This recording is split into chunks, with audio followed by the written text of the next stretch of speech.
Matsukiri is here. Yay! Okay, that's enough celebrating. Matsukiri is a cool and fun unit. Okay, yes, maybe there are some classes that would be able to better make use of his attack and HP buffs. But that doesn't mean we can't have some fun with him.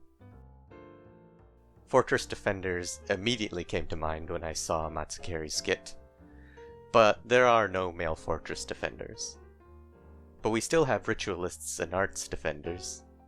And of course, HP buffs mean we can get away without healers a bit more easily. In this stage, there's a couple enemies worth talking about. First are the punching machines.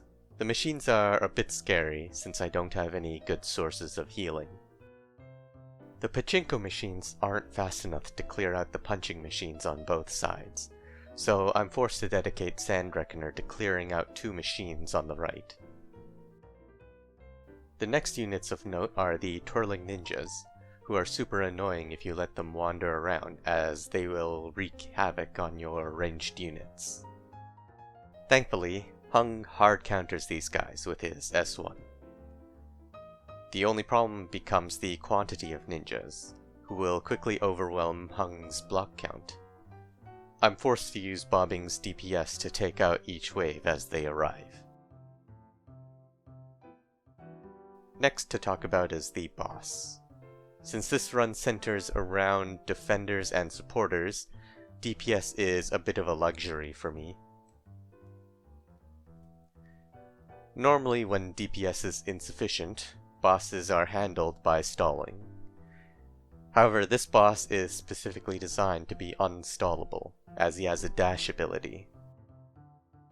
Of particular note, the boss's dash ability has a very short cooldown in Phase 1, so it's important to burst him down as quickly as possible.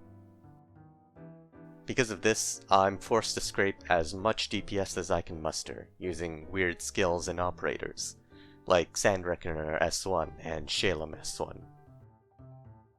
Once his first phase is dealt with, though, we have a lot of breathing room, as his dash ability gains a significantly longer cooldown. As compensation, the boss starts doing a lot more damage.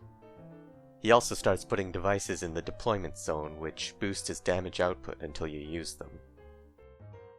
The devices deal damage to your operators, but also hit enemies other than the boss, so they're useful for some damage output. Unfortunately, the stage seems to be specifically designed to make this as annoying as possible. It's pretty much impossible to use these things in a place where you can hit enemies but not your own operators. This next section is pretty interesting. I abuse the fact that the boss is untargetable during his dash. This gives me a brief window where I can use Bobbing's skill on the Twirling Ninjas, and that lets me take them out just before the next wave makes it past Hung.